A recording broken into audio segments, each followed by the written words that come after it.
when we talk about aromatherapy and essential oil benefits, we have to talk about like a layered cake or something layered, or taking the veils off or peeling the onion, because many people hear about aroma and scent, and many people, I feel, can't get their head around, like, when I'm breathing that in, it's entering my body.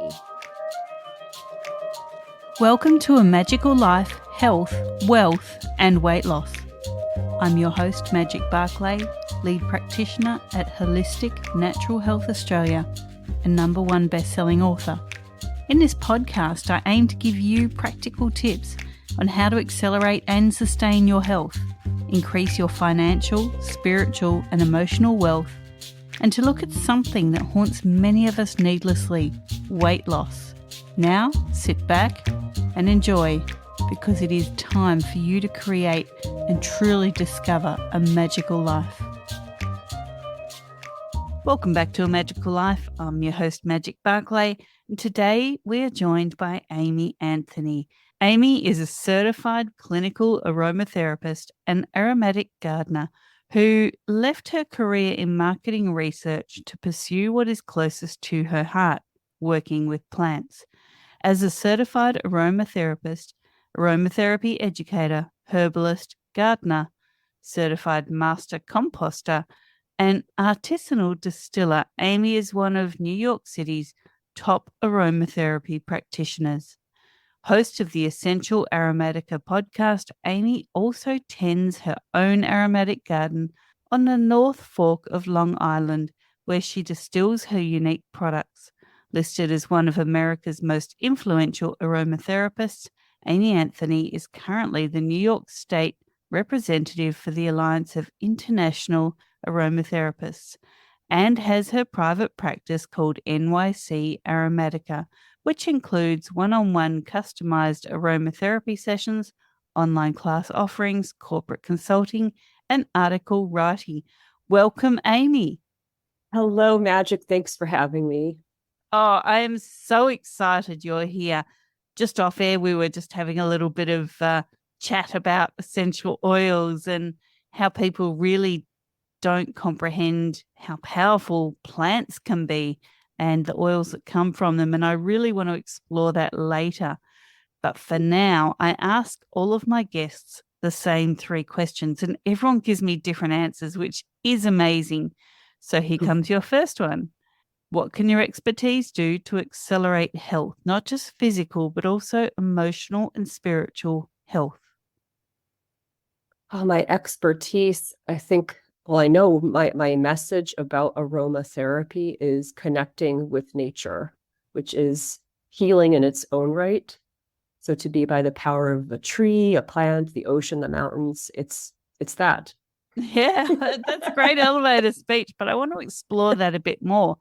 We've become so detached. You know, we sit in our office or we sit in our car or we sit in our lounge room, and we've really become detached from the power of nature's healing properties. I know for myself, you know, if I'm ever feeling down, I'll go for a walk, or I'll even just go out into my garden barefoot with not a whole lot of clothes on and just sit, you know, next to my veggie planters or under a tree, something like that, and just watch what's going on. And I think we've lost that art. So what are some easy steps for people to reconnect to nature and really get that healing power? Well, I think I know you just touched on something super important, and this is part of my path in life, is self-awareness. So actually having the internal power just to realize, like, wait a second, I've been sitting for 4 hours. I really need to get up. And the more we do that, and like you said, you go outside, stretch your legs, get some fresh air, maybe here in New York City, walk to a park. It's kicking yourself and having that reminder. And I know many experts, you'll read about this, say, like, set a reminder, get a walking buddy. But starting with that self-awareness is important. So smelling a bottle of essential oils at your desk is great, but like you're saying, it's even better. Go outside, try to be by something. And I often talk about this on podcasts that I'm a guest on and on this podcast. When you lack that self-awareness, when you lack that sense of self, that self-connectiveness, that's when illness can present. And that's when you're Mhm. really opening the door for pathogenic action and neurotransmitter imbalance and, the whole kit and caboodle, basically. Yeah. So this is interesting. Who knew we would go here? Like when I teach and I meet people, often people find this path because of some detachment or like they confronted something. There is a collision, there is a tragedy, and there is that wake up call. Not saying you hit rock bottom, but it's just like, wow, I'm miserable, or this X happened. And then they are seekers. And some of it could be aromatherapy, some of it could be diet change or studying something. But it unfortunately takes that detachment and that falling down to find the path, whatever that path is. Exactly, it certainly does. Okay, standard question number 2 is about wealth. And that is, people think wealth is just financial, but it can be personal and emotional wealth as well. So, what are your top 3 tips to creating wealth? I always think of my friend Janny. She just opened an art gallery in Hoboken, New Jersey, if anyone wants to check her out. Abundance. She talks about abundance from when you have nothing, you can still live an abundant life. So going out into nature, looking up at the sky, noticing the birds chirping, and that's wealth. Like that's free. Nature is free. And those of us, not everyone's lucky to have easy access to nature, if you live in an inner city but finding those bright spots, looking at the moon, looking at the stars, and finding that sense of abundance. So that's one form of wealth. I'd say finding time is a really important thing. And I don't do this for myself all the time. I'll often be like, Amy, you're taking a bath tonight, like a luxurious bath. And then I don't do it. But you could be just have that abundance of finding and carving out time to do things you love, even if it's smelling an essential oil for 3 minutes to change your mindset. That could be a big gift. Or let's say you don't even have to buy the oil. You could go in your kitchen and make yourself a really nice aromatic tea out of, like today, I just have to share this. I made a fresh tea of schizandra berry, cinnamon stick, cardamom, coriander, and was fresh ginger. Oh my gosh. You just took the lid off that. That was like, that is gorgeousness in a pot. I owe you a third one. I have to think about that. But I'm thinking about myself and what I like to do. So, And we've so, got you know what? I have a third because it's go like for it. today. I volunteer every Thursday for over 10 years. I volunteered at a nearby, we don't call it a soup kitchen. But surrounding yourself with awesome people. If you find someone you connect with, ideally in person, and just having that, like finding really solid people that come from a good place in their heart. There you go. I love that. That's great. And that is really authentic. I love that. And literally, like that was today as I made the tea, I shared it with the people I volunteer with. I often share it with guests, but it could be so simple, right? Like it's all really simple on paper. Do you know what? It's simple in life too if we don't overthink it. And I think we've just fallen into that trap of life has to be difficult. Yeah. Yeah. And like the trap of, look at me, I'm so busy. Like we got in ourselves in the US, definitely the United States, like I'm so busy, therefore I'm important. It's like, you know what? Having space is really what we need. Time. 100%. Yes. And that takes us to our final standard question. And that is really around weight. Many people battle with their weight. So, have you ever battled your weight? If so, how did you win the war? And what can you offer the listeners who might be on this journey, particularly around their stress? Because we know that can be a major cause in this issue. So personally, no. I This is tough because we could go down a personal journey here, but growing up, I had it instilled in me culturally and through my family. It's like, oh, look how thin you are. Look how thin you are. It became this thing of like always trying to maintain that weight So it's like, oh, if you suddenly gained a few pounds, you're just like, oh no, what's happening? So I reflected on that, in my life and saw patterns. I'm like, that's interesting. So it's back to that self-awareness. But something I know that's important in my whole life and is important to this day is, like you touched upon before, movement. When we can find the gap in our life to move from the desk, we often live in car cultures. Like, I'm grateful I live in New York City, so I'm walking everywhere.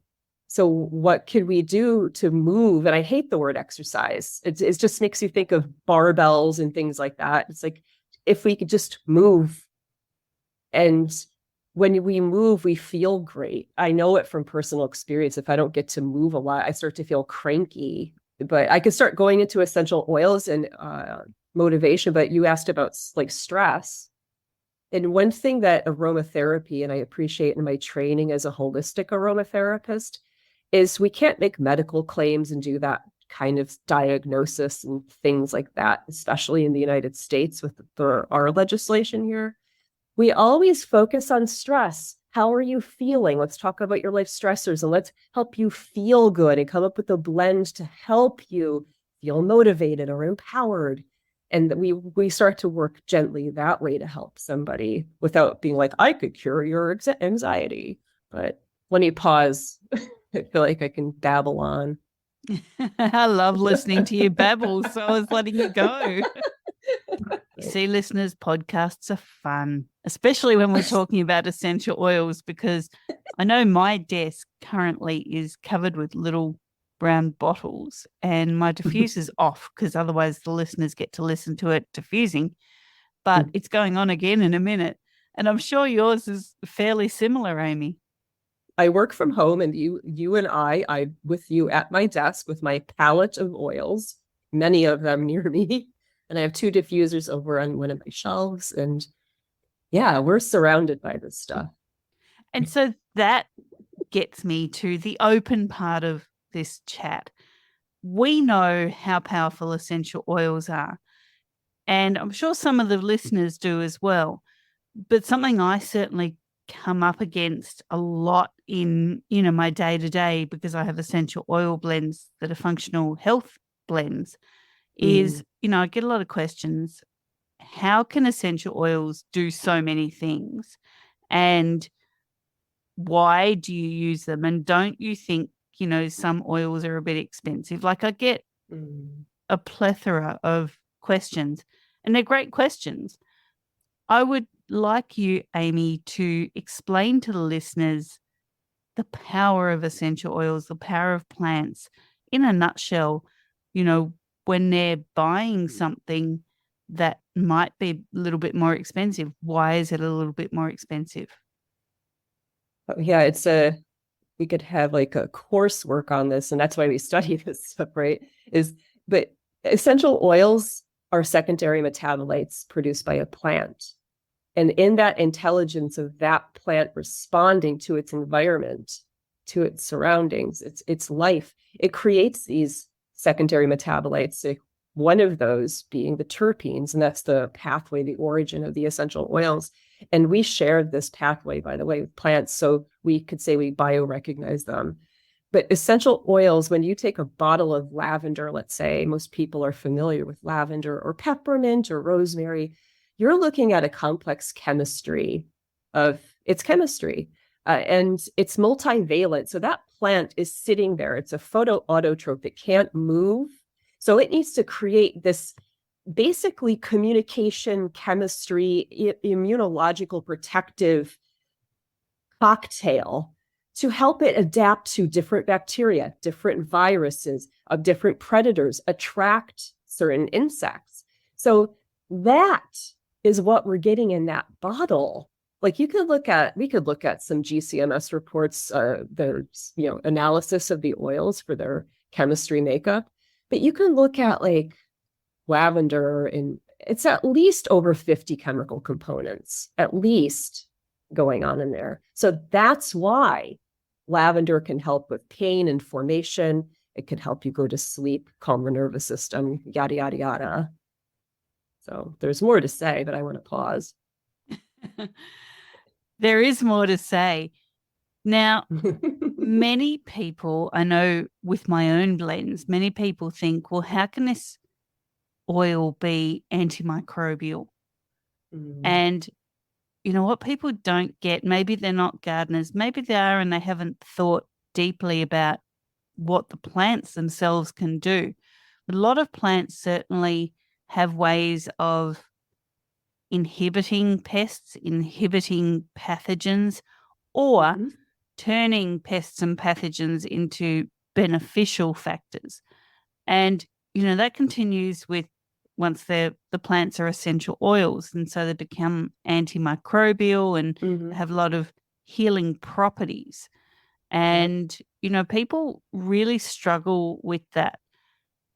What is your theory on the way plants can neutralize threats and how that can help us? It's a really cool question. There's a lot of great science behind it because, like, the essential oils in particular and these secondary metabolites, they interact with lipids, so cell structures. So when you're taking this oil, this lipid loving thing, that's why they're called essential oils. They're oil loving.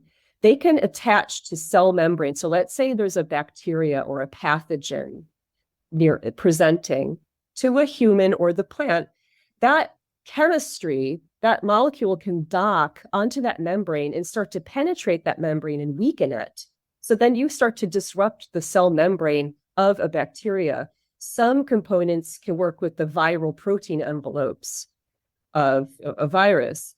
And also on that, essential oils in their fundamental nature are antioxidants. So there's electron exchange that happens, and it has its own magic in that kind of protective way for us and the plants. So it really gets down to the fundamental nature of essential oils. They're incredibly small and volatile, very mobile, right? That's why we can smell them.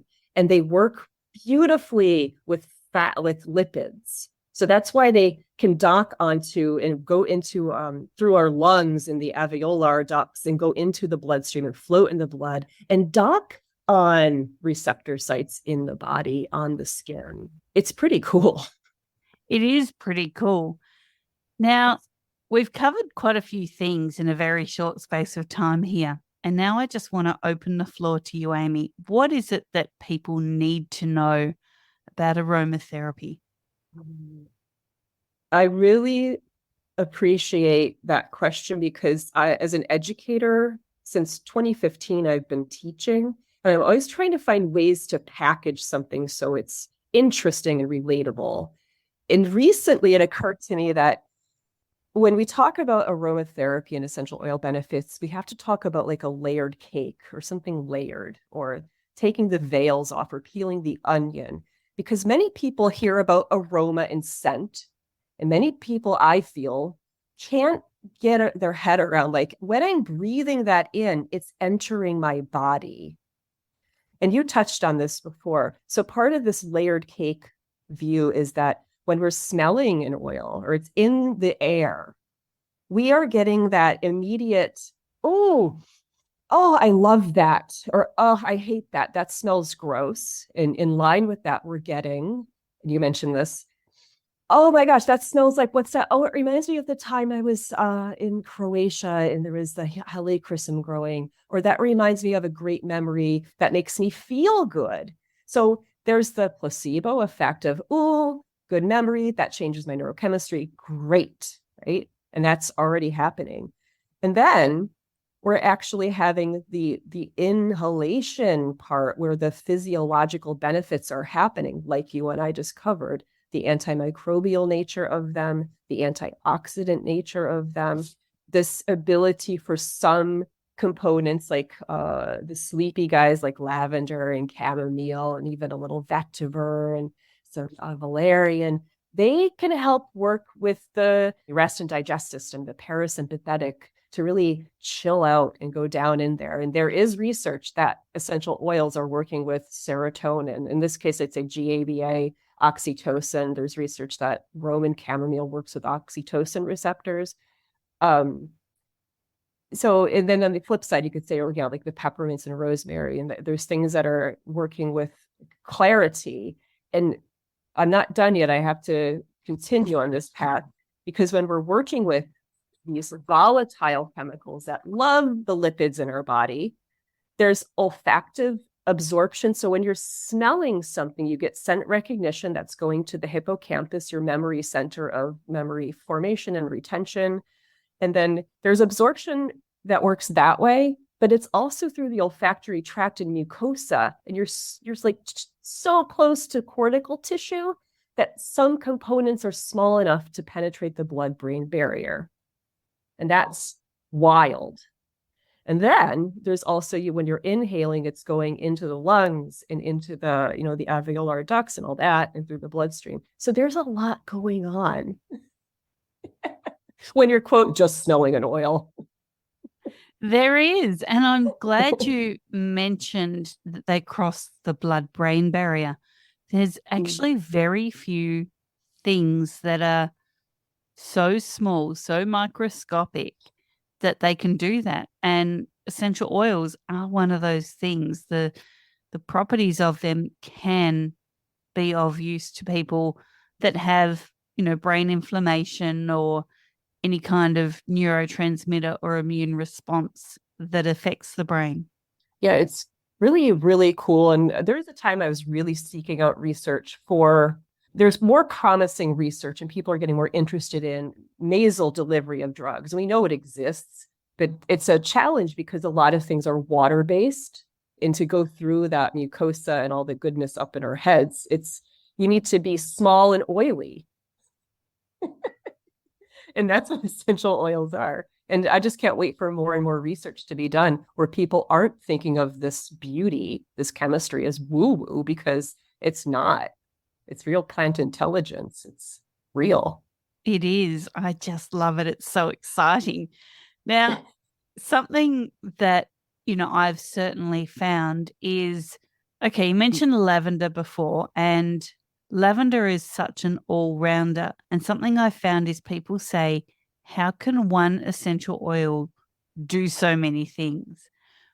Can you just explain, particularly around lavender, why it is such a universal oil?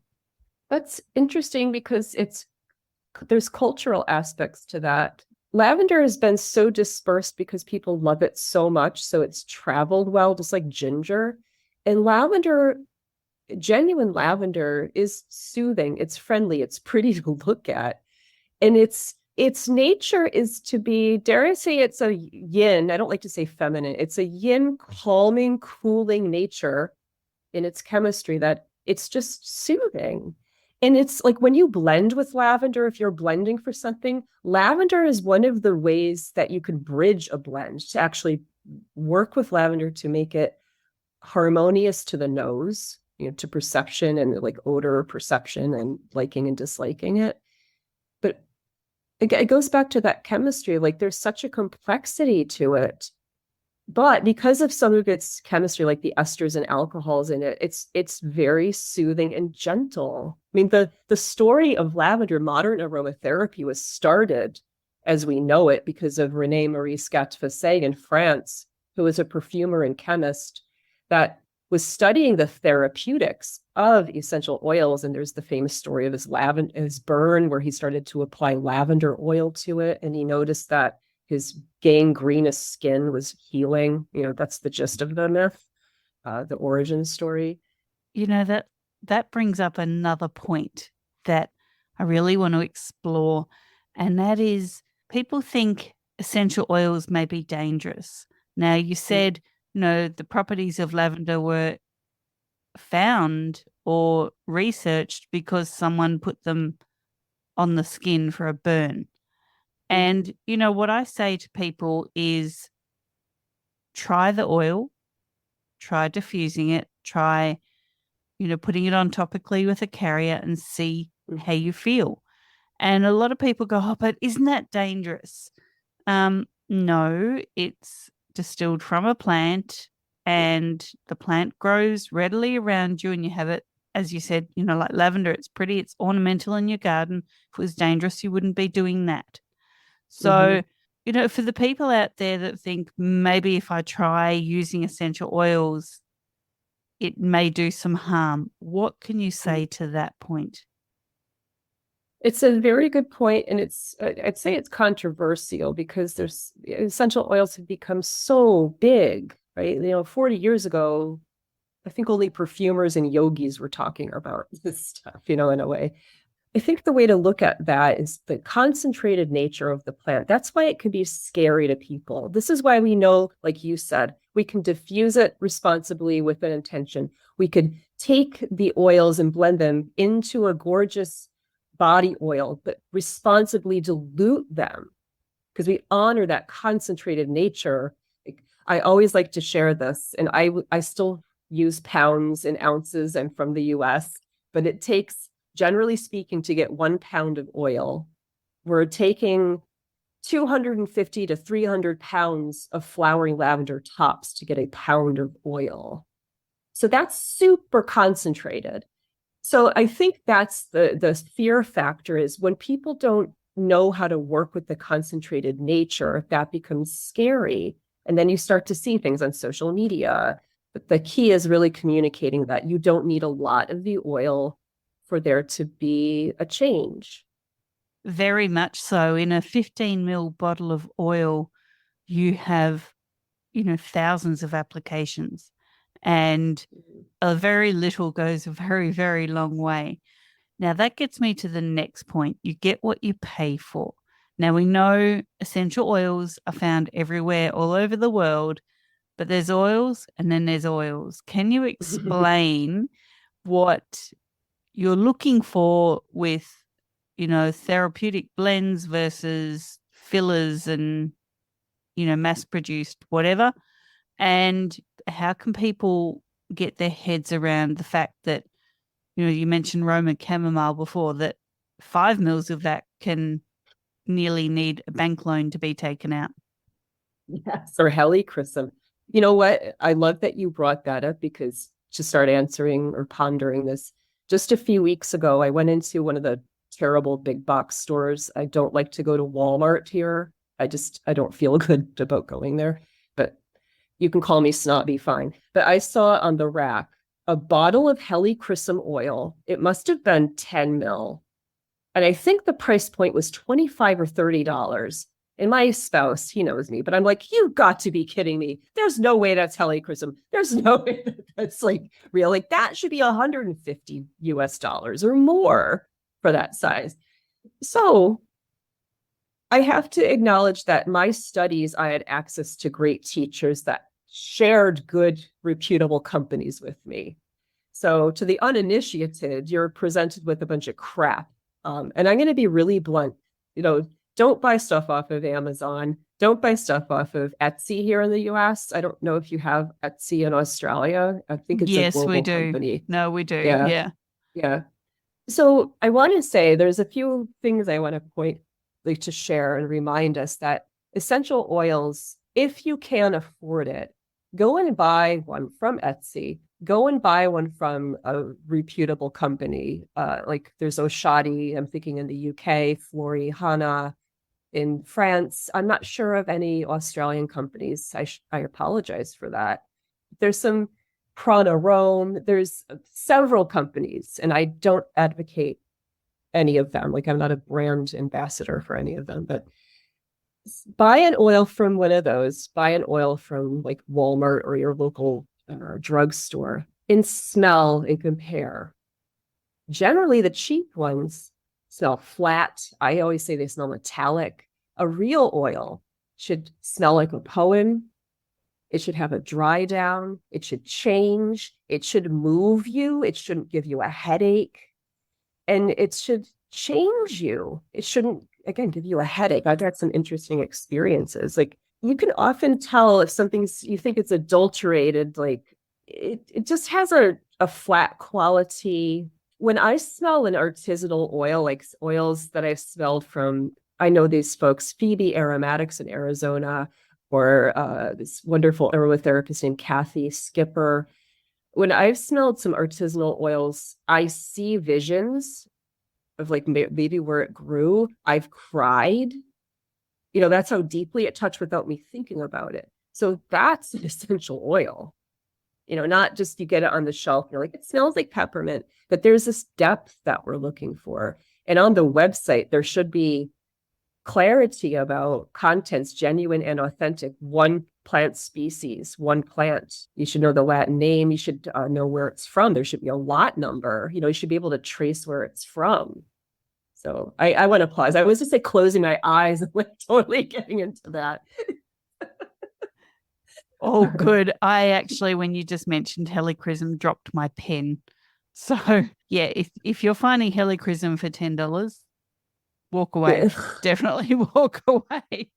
That kind of brings me to something that I experience around scents. I have multiple chemical sensitivity.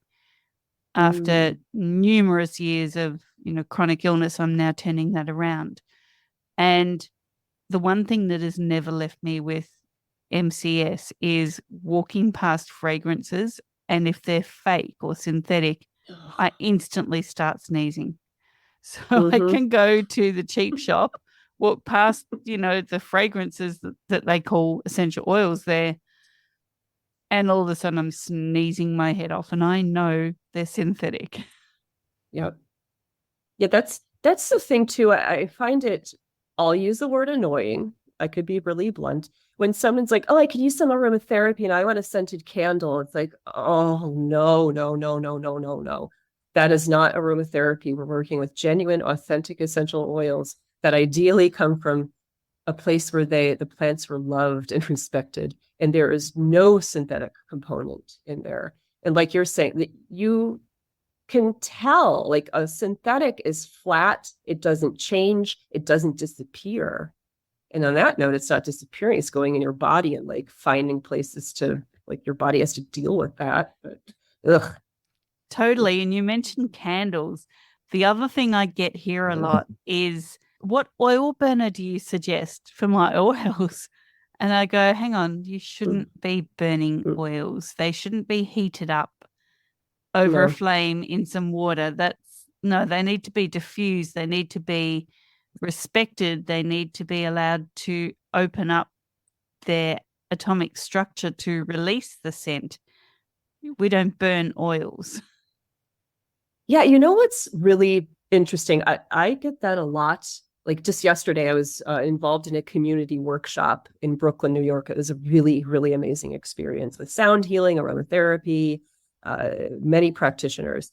And two people came up and they used the burn oil thing. I'm like where did that come from? And I know traditionally people would use the candle warmers, but like you're saying, heat destroys.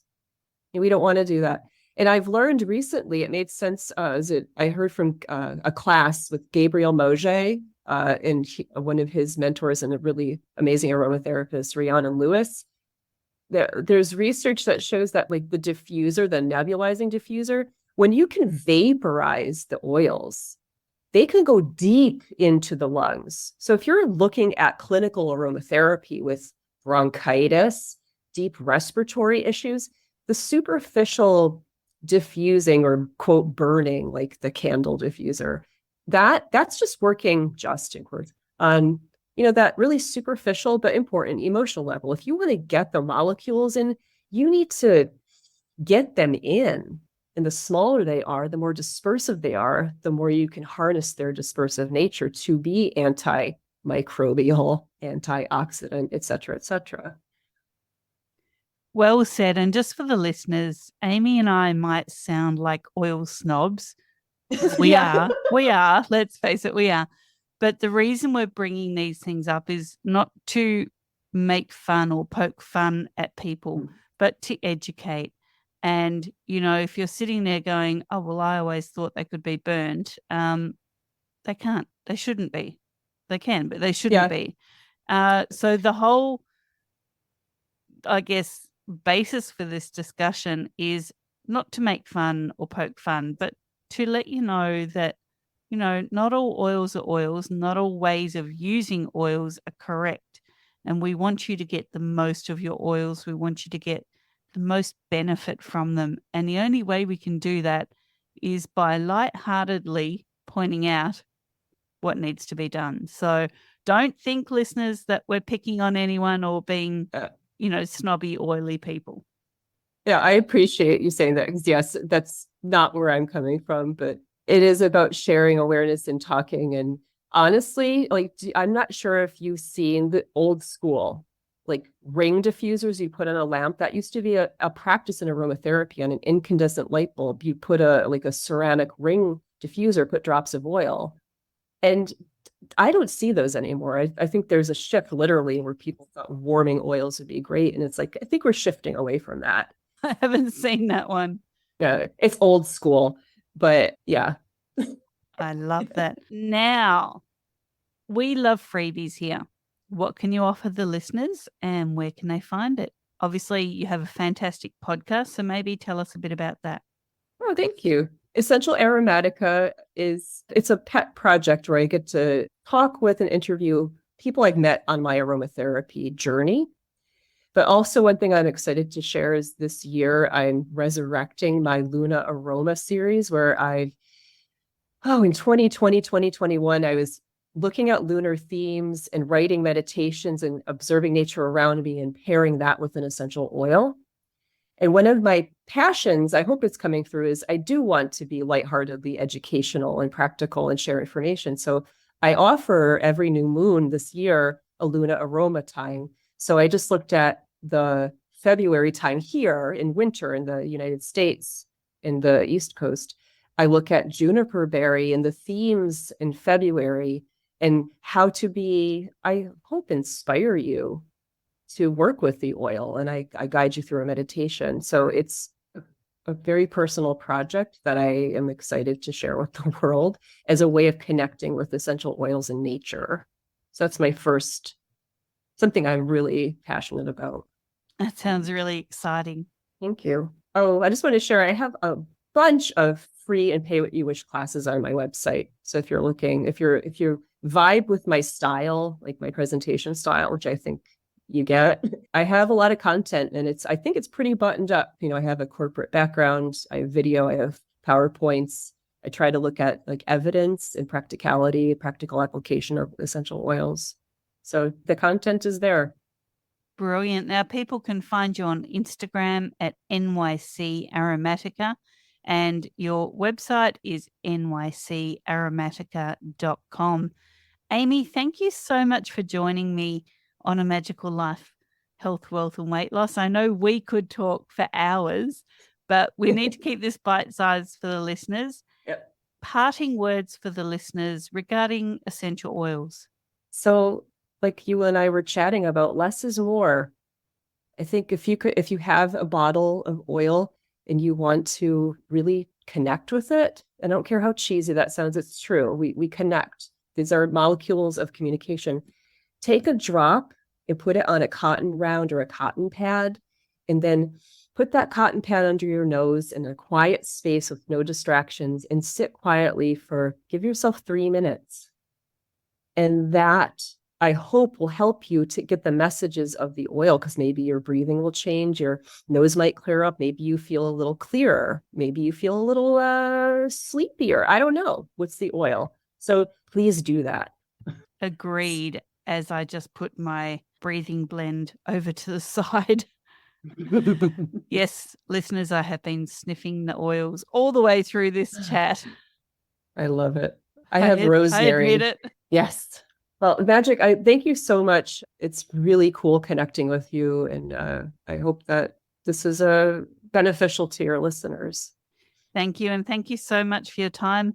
Listeners, of course, thank you for your time. I always appreciate it. Please go ahead and leave reviews on Apple and Spotify and wherever else that you find us. We do appreciate your time. For now, grab those good quality essential oils and go forth and create your magical life.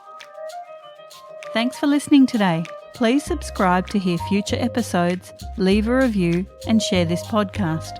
Drop us a line at A Magical Life Podcast on Facebook and let me know what you would like to know more about.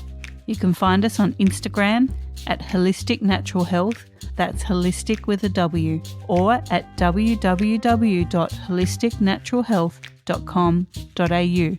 That's where you'll access all sorts of articles, freebies, and more.